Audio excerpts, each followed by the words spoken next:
Jane Eyre. What's on the screen right now? What's going on? Oh, hey. It's been a hectic weekend, so I'm going old school book. Library book. Okay. Huh. Got it from the library.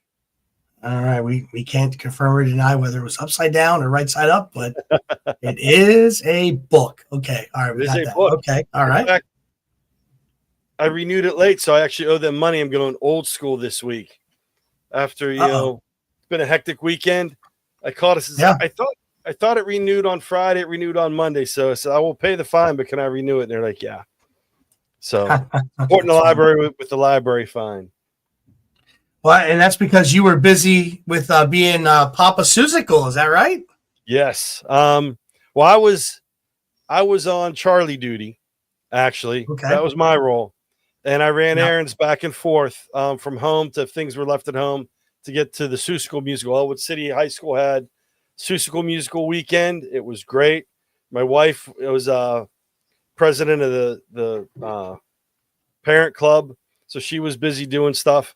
Although I did get to sell 50-50 tickets, and they had little truffle tree light up wands. I got to sell those during the intermission. So I did a little work there, but mostly running errands and watching Charlie. It was a hectic week for everybody. A few weeks.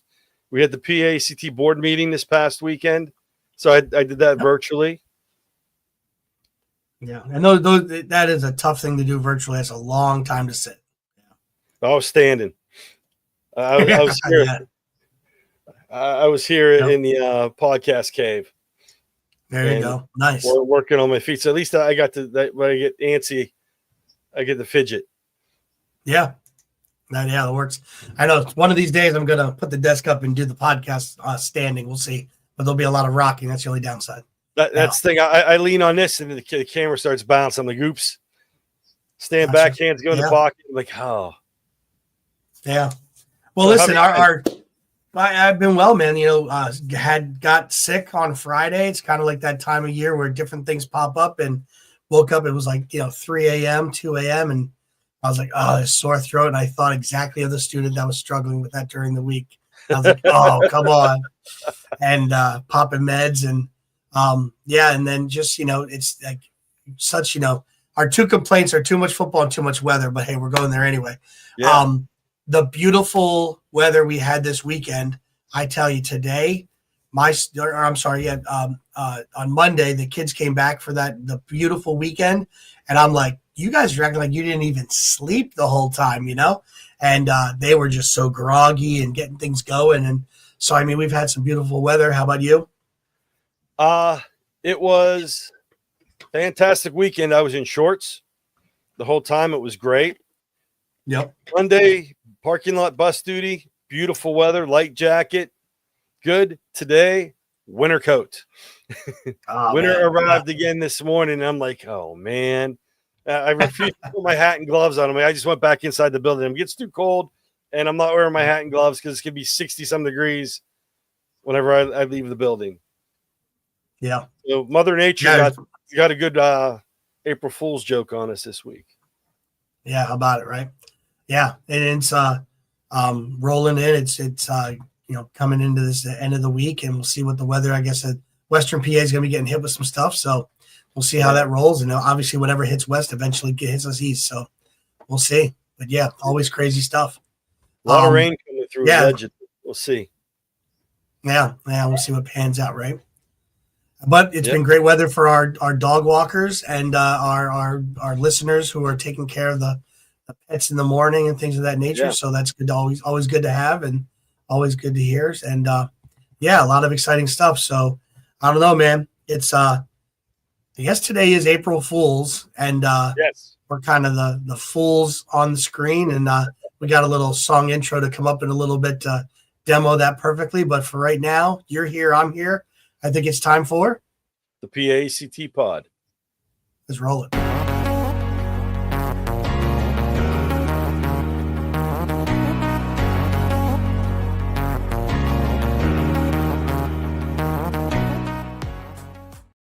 Welcome to the PAECT Pod, a show for educators by educators. PAECT is a 100% volunteer-run organization that focuses on educational technology integrations in the classroom in Pennsylvania and beyond.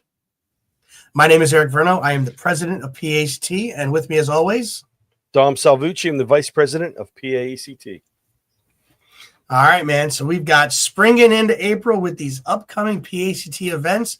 A lot of great stuff going, but speaking of spring, speaking of fools, and we're always talking AI. We had a little fun with Suno AI. So let's kick off a little intro song here.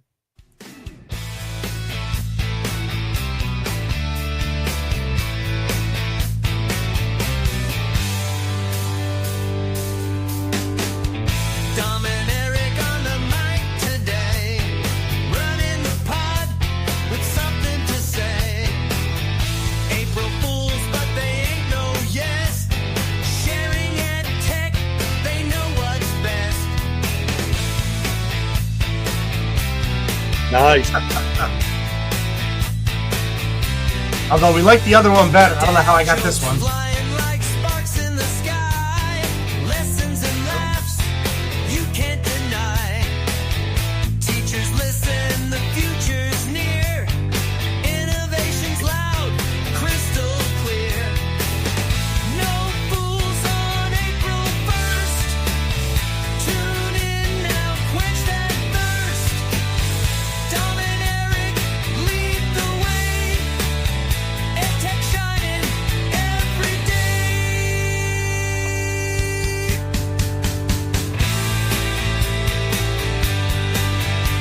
It's not Cheap Trick.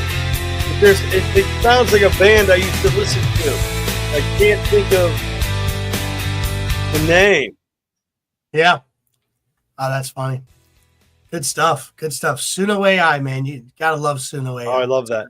Kids today were expecting me like all day long. They're waiting for me to prank them because I'm always just doing goofy stuff. But I told them it's amateur day. I don't play with amateurs. So I guess that's why I do April Fools in like October. And they're like, but that's not April Fools. They go, that's what makes it April Fools. You're not expecting it. Yeah, that's what it's all about. Surprise. Yeah, no, my April Fools was, so I don't know if I've shared this on the pod before, but when I do a pop quizzing class, I will play the Chordettes Lollipop little YouTube video. And then whenever they say the lollipop, and then I'll do quiz. Mm-hmm. And so Mashup Math has these different, I'll use them a lot for, I've not used them as much this year, but I'll use them now getting ready for testing and stuff and you'll work on the kids' math conversation, math talk. How do you figure it out? They'll kind of build a math problem and then they'll replace numbers with like characters, animals, different things. So I gave them one of those today and this is the first time they had one and they were struggling with figuring it out. And as the kids were figuring it out, I sent them to my infamous candy drawer, and we haven't hit that thing in a long time. And they were like, they forgot it was there. So that built up some excitement. But of course, after the fake pop quiz, there was a real pop quiz. So I didn't play the song again, but then they had to, get ready for the real one. So a little grumbling after that, but that was my delve into April Fools. That's all we did today. So yeah. Nice. I broke out the animal crackers a few times, which I think they're actually cookies. They're sweet like cookies, not like crackers. But I broke those out for a few classes. In the one class, they were upset because I was going to break the cookies out for them, and they were whining about something. So I'm like, that's it. I'm not getting you animal crackers. And the next class came in, they got them. A couple kids came in like, oh, how come they got them? Like, hey, I said, they weren't whining about what we're doing. So there's little animosity there for a bit. The kids were like, oh, but that's fine. And because do we wait, hold on, let me look in the there's nobody in the green room, so what's going on, Dom? April Fools, but now I can't see, so I'll put it back on. That's my April Fool's joke. Actually, I'm just very tired. It was a chaotic week. Chaotic weekend. I haven't been to bed like before 10 o'clock since I think 2 weeks ago. So that's like pushing me. So I'm like, you know what? That'll be my April Fool's joke. It's lame, but I need the glasses in. That's all good. All good, man. Nah, it's all good. All right. So my one class did get me pretty good today. They just shout out to period 3. Oh yeah, what do they do? I got in the hall and hall duty in between, and a couple kids walked in, and I come in and there's like 3 kids in the room, and I'm looking, I'm like, there's a lot. I didn't check the attendance, like to see how many kids were out, and I'm like, there's a lot of kids out today. So I'm like, okay. And one kid walked in, well, I didn't see you, so I went to the restroom. I'm like, okay. And I start, and then all of a sudden, like 8 more kids come filing in, and they're like, you didn't look for us. I'm like, I didn't know you were here. I haven't checked attendance. I just thought you were absent. But it was cool. Like they all left and they were waiting for me. Like, oh, sorry. But they gave it a sporting effort. They did. Yeah, that's hilarious. Well, my daughter was sharing at dinner that I guess a couple teachers decided to wear like blow up costumes. There was a dinosaur and some different things. So they were walking around just popping into classrooms and just like walking up and leaning into kids and like bouncing off them and walking out. And so I'm sure they had a good time with that. So yeah, hopefully all the classrooms had a good time. Of course, it's that we did like a spirit day today. So it was backwards day. So people had sweatshirts on backwards and jeans on backwards. And our music teacher had basically like he had jeans on normal, but then he had like a button down shirt, a tie, and his sports coat backwards. Just looked awkward all day seeing him walk around the hall. Yeah. So anyway, I jokingly tell the kids, if I tried wearing stuff backwards, I'd fall and injure myself. I'm good. So yeah, they were roaring, but we got spirit days all week, and I'll be digging through because ours is if the teachers participate, you're allowed to wear jeans. So the month of April is going to be nice, and it's dig out like the old gear. So this is my time to shine. I told my wife, she just laughed because I consume a rather large spot in our hallway closet. A plastic dresser that's filled and then stacked up 3 feet high of t-shirts from football, t-shirts from stuff in school, in the classroom. Like it's a historical record. So I'll be breaking out a lot of old school gear. Well, that's good. Some of these shirts are older than the kids in my classroom. That's going to be the best. We're like, wait a minute, that date on that shirt's before I was alive. We're like, yeah. So that'll be pretty fun. That's nice. I have some of the shirts from school that are like that, and kids like looking like that's like that number starts with a 0. I'm like, yeah. I don't think I have any that start from that with 9s still around, but I'd have to look at some of those are worn like my live partner who's always working out when I'm doing the pod here. She tends to steal a lot of those t-shirts that have 9s in them. So yeah. Even some old high school shirts that I have back in the Saucon Valley days.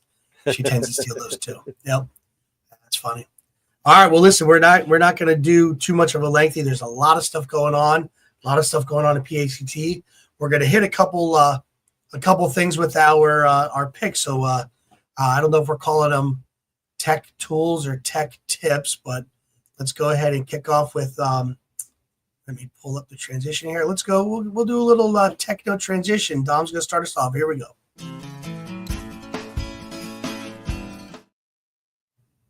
All right, buddy. Woo, that was fast. I didn't even see it. Oh, there it is. Here we go. Added it to stage. I was waiting for the music. Oh, it here and gone. So, and this actually comes from Mr. J.G. Ressig, the North Central Regional Director for PAECT.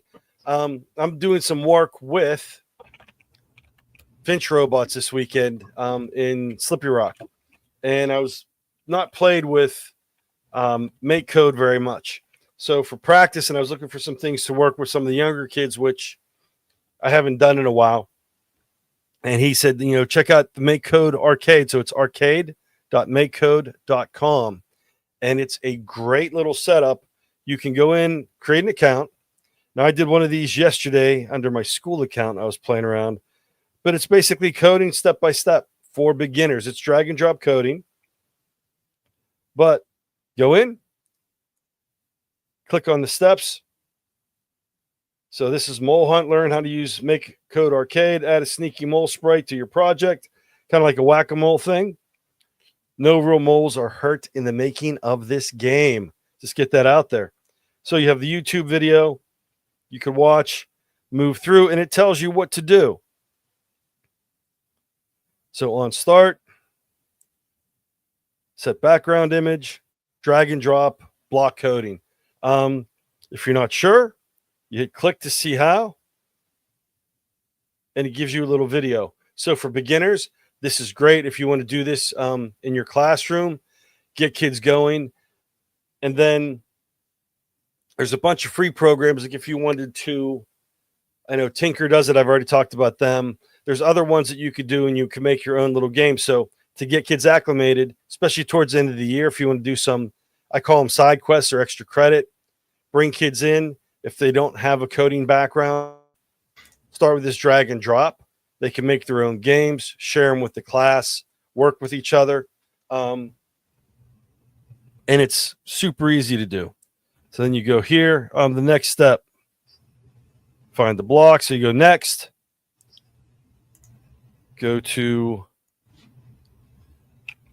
the box, my assets. Click. Hit done. And it starts giving you building the game step by step, and you can check it.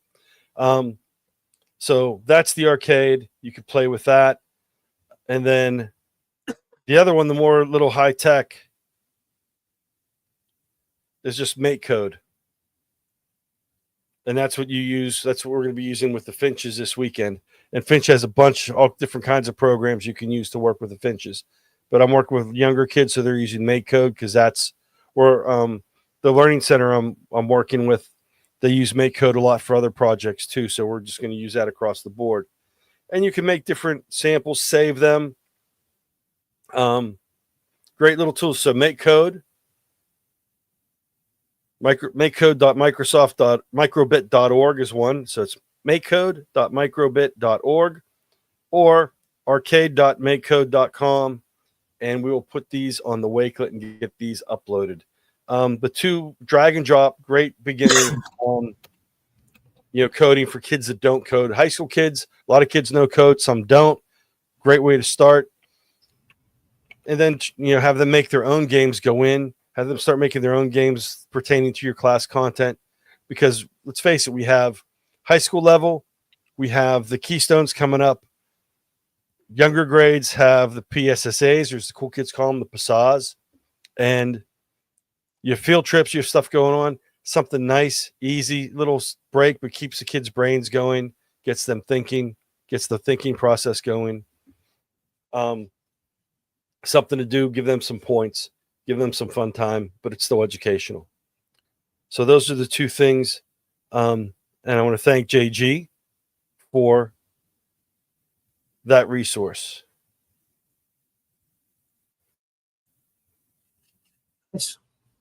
Yeah, in case you didn't see my little ticker tape here, I just want you to see this, Dom, because you'll see it later when you see some. I just want to make sure that I did make sure that everybody knows that it's amazing that Dom is advertising a Microsoft product. I love it. Yeah, the microbits. What's really cool is when you're working with the microbits, it'll actually show you a picture of it. So when you hit play to render the code, it'll show you what it looks like when the kids the microbits you can hold. You can make. We did a thing with at Pete and C one year with Microsoft when they were in town, and we actually used duct tape and we created wristbands, so you can kind of shake them and the motion would have it do. The people were putting them in guitars. There's some really cool stuff you could do. So yeah. It's neat. So that's a great tip though, to have people do during testing, because you're trying to get their brains just kind of get them to be able to kind of rest a little bit. You're not doing any kind of high level stuff, but to have them to be able to pop out a little make code action and build little games is really cool. I like that. Thanks. And then the make code site itself, I was fiddling with it last night, and as you're working through the game, you can turn the game on and test it as you're going through the code. As my camera just froze once again, this happens. We come back and let's see what happens here. Yeah, I'm not sure. All right. There we are. There we go. And then we're going to go back to the razor, and we're good. Kaio. Yeah, our Kaio razors. I don't know, every so often they're a little flaky. We got to reach out. Yeah. All right. Well, that's good stuff, man. All right. Make code. rk.makecode or microbit. I like it. Good stuff. All right, let's go ahead and roll into number 2. We'll get a little AI geeky here. Here we go.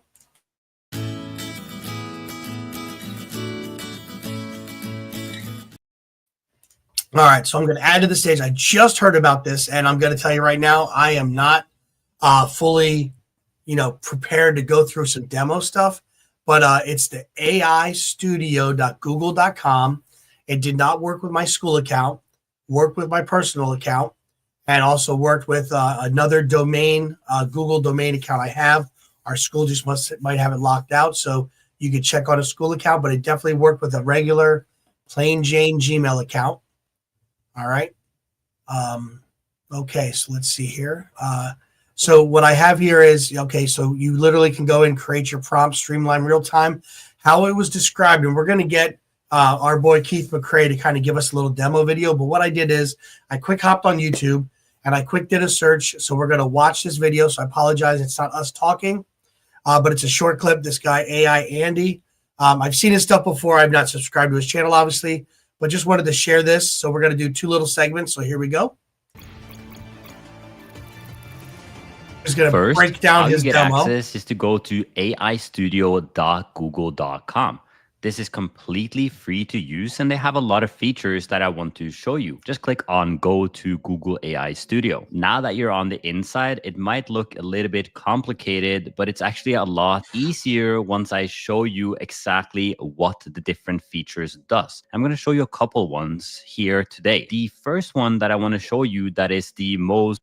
So we're going to just jump a little bit forward. So you can go in here, and what's wild is it's web-based, but you can have it actually see what you're doing on the computer, and it's actually can walk you through different steps. So let me double check where we're at here.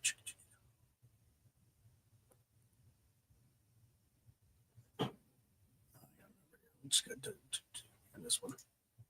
Let's get started right now with number 1. Click on video source, click on screen, and I'll select the entire screen right here. Let's go. Hey, I've never used Google Sheets before, and I'm trying to create a Google Sheet from scratch. How do I do that? Okay, to create a new Google Sheet, you can go to the Google Sheets homepage and click the blank option at the top.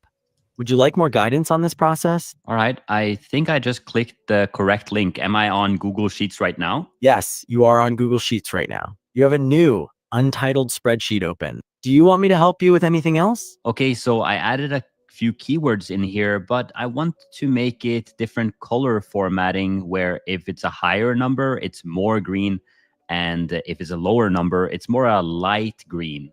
How do I do that? Okay, I see you have a spreadsheet with keywords and their associated numbers. Have you already used conditional formatting in the spreadsheet? Nope. Okay, then to apply conditional formatting, first select the cells with the numbers you want to format, then open. I'm like, how crazy is that? Like, talk about the different things, the different pieces like a teacher may want to know. They can actually talk back and forth in real time. They're working through the different materials, as opposed to waiting for Dom to come down the hall to help you, or you searching on YouTube trying to figure it out. So that's kind of wild. That's kind of it's like having intriguing. Having help in the room. And this is I'm going to interrupt you. This is breaking news. I did receive a text that this has nothing to do with the date today, but someone has had an epiphany.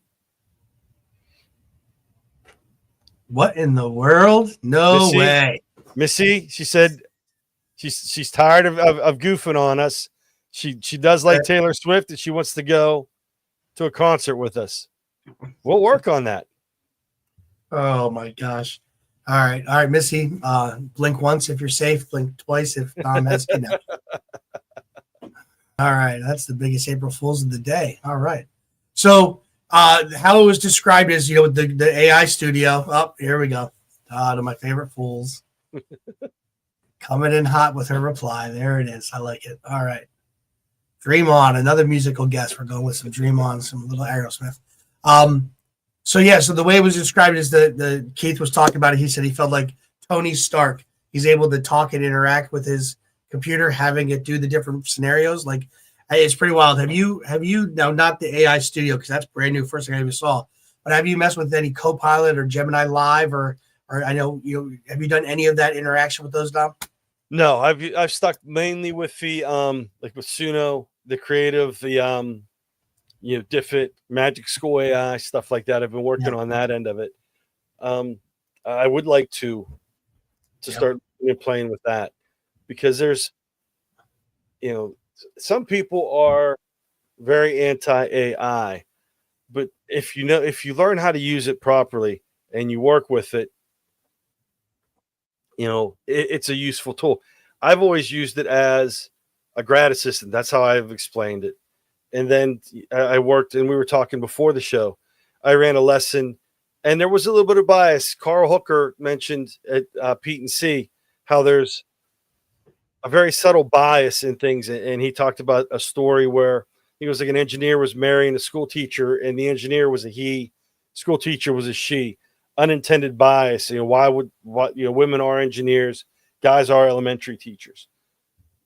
So there was a bias built in. I was doing something on 1950s culture, and just the subtle bias that was in it. I dissected it with the kids today in class, and it's nothing blatant. And it's, if you don't understand that era, if you don't understand the history, because history teacher, if you don't understand the entire picture, you're not going to pick up on the bias.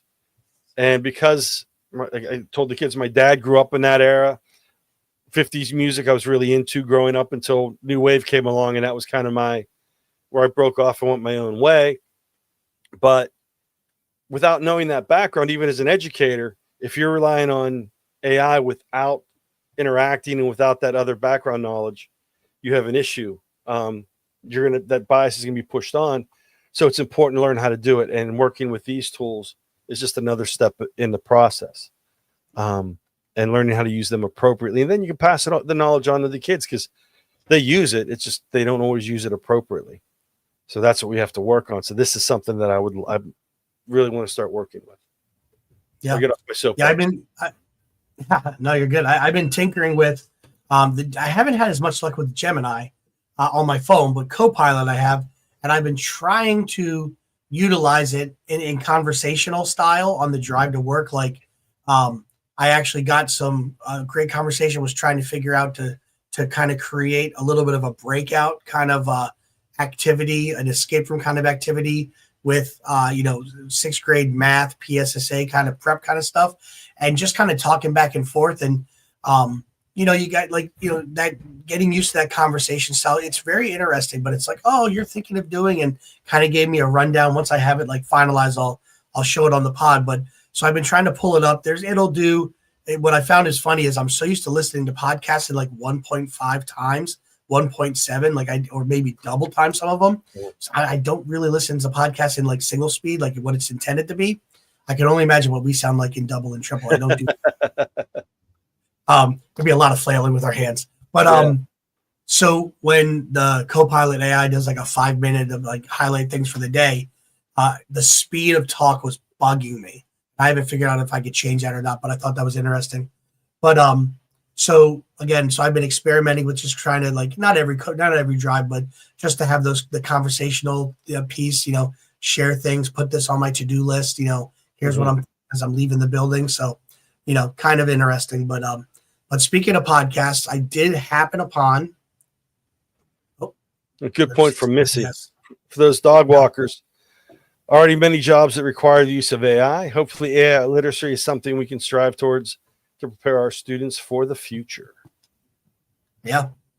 Because really when it boils down to it, what we're working and what we're teaching our students is so much more than necessarily the curriculum says, because if we don't, who will?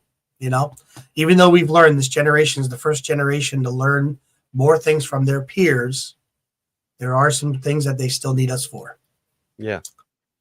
All right. So my next tip, talking about the podcast, let me go ahead and separate it here for our little AI conundrums. Here we go.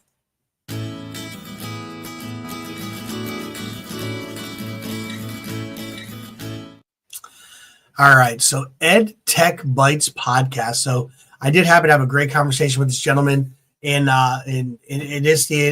Denver this summer, and talk to him about his podcast. So I just happened I was on the drive home from State College this weekend, and it was called Beyond Copy plus Beyond Copy and Paste: Building AI Literacy in Today's Students with Ron Madison. Now, I ironically, I did not necessarily time it up with Missy's comment, but it's huge. I did send this to a couple friends of mine to listen to. And it's cool. He comes up with like his own little acronym for fear. I forget exactly what it is, but it's got some great stuff in here. And so the link, let me get this up here on the screen. So for all those watching and for all those listening. So it's called Beyond Copy and Paste: Building AI Literacy in Today's Students. So the link would be https://pca.st/BBLKF3Y7.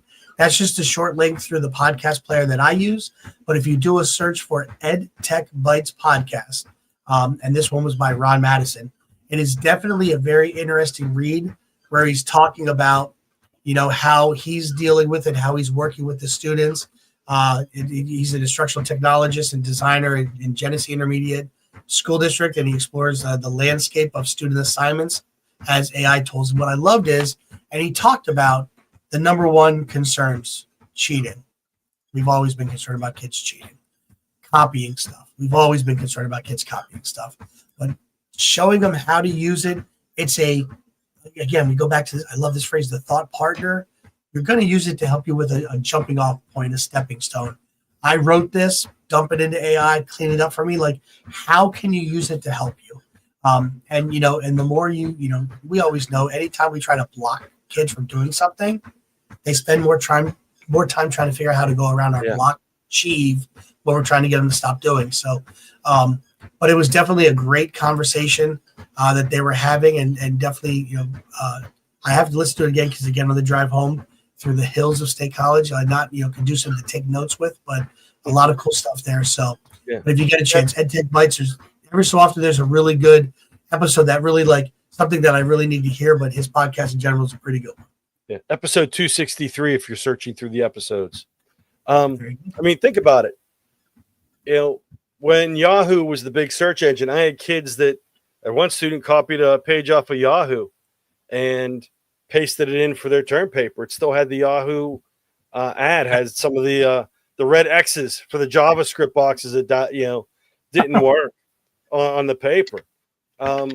Back in the day, people, you look at Animal House and some of those movies, people had typed papers. They would keep a copy of it and they would just retype that paper. Cheating's been going on probably since people were carving stone. It's always an issue that has had to be addressed. Yeah. So it's just a different tool. Same like passing notes. So whenever I was in school, kids would write on desks, pass notes on paper. Now they text and send Snapchats. That's it. It just takes different forms. Yeah. Yeah. Behavior is the same from when we were way back in the day. Let's not go there, buddy. All right. It was hard passing those big, stone tablets around, passing notes in class. It was back in shape then. That's how it rolls. All right, brother. Let's talk about some PAECT news and some good things that are kicking. So here we go.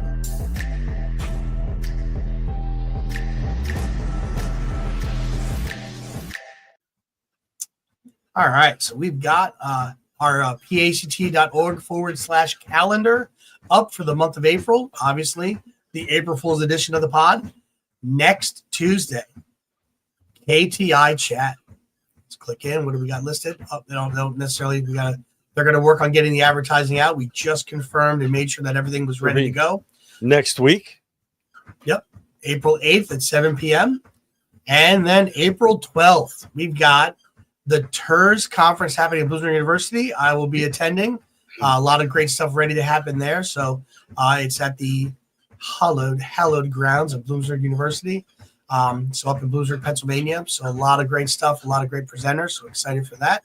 Our higher ed group runs that. And then in South Central, I will be vacating and not attending, but They're having the Ed Camp South Central PA. So it's happening at York County School of Technology. And I just always love Ed Camp. She learns so much. So I'm kind of bummed I'm not going to be making it this year. But if you are around, it is a free event.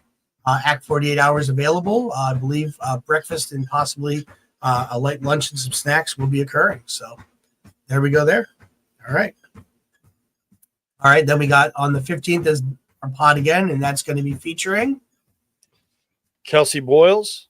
She's going to be doing, we have her and some guests from Remake Learning Days that will be on.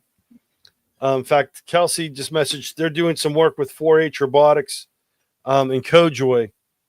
Tonight, she's doing a presentation there. So we have a lot of PAECT members doing things. Remake Learning Days is kicking in soon. So we're going to have a show dedicated to Remake Learning Days.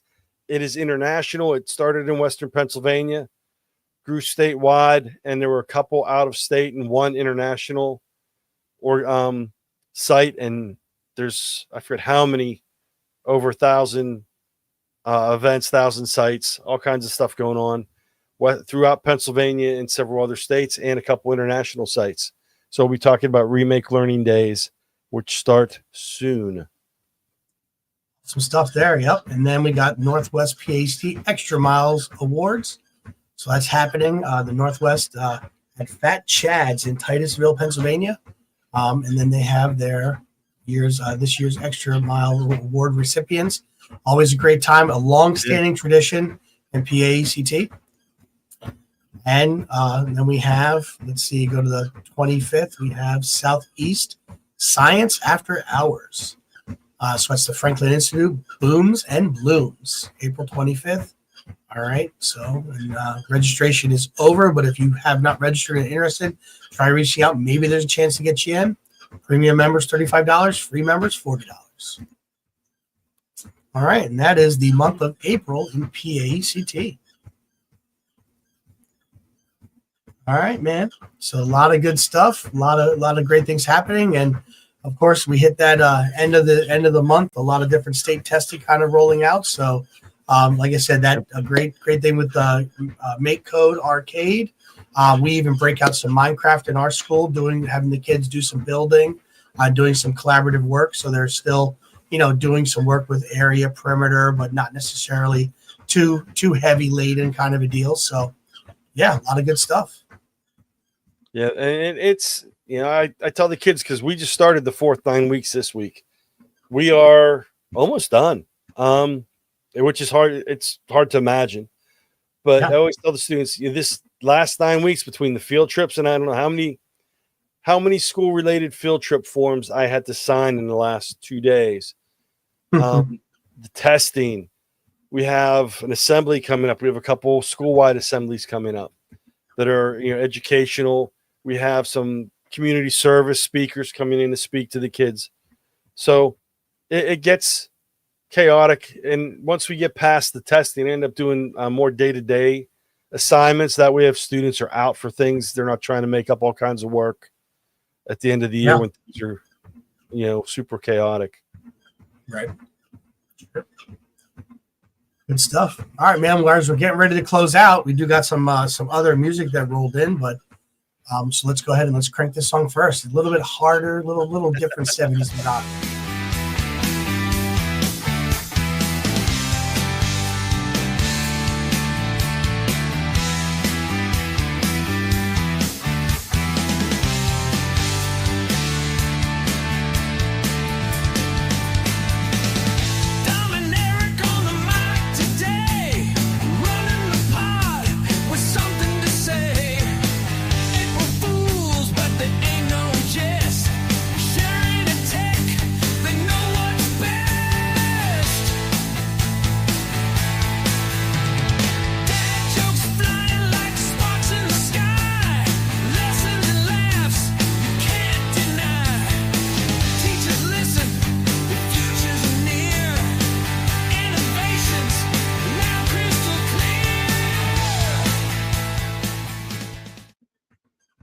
It's got an Alice Cooper feel to it. All right, brother. Alice Cooper, a little bit of Bad Company, almost the Paul Rogers. Oh, okay. All right, I like that. Not quite, but it teases. You have to try doing a Shazam to it, see if it pulls up anything. So yeah. All right, man. Well, listen, covering some tech notes, covering some great news going on, and I think it's about time we kind of kick it into gear. But I think always remember, PAECT. We are the voice of EdTech in Pennsylvania and beyond. All right, let's thank to our sponsors and thank you all for being here tonight. Have a great rest of your week and have a great April. We'll see you on the 15th. Take care, everybody. PAECT would like to say thank you to all of our sponsors. Venture sponsor, EduSpire, corporate council members, ClassLink, ClearTouch. Thank you to our gold sponsors. And Teachers First. We at PAECT truly appreciate your support. Thank you once again.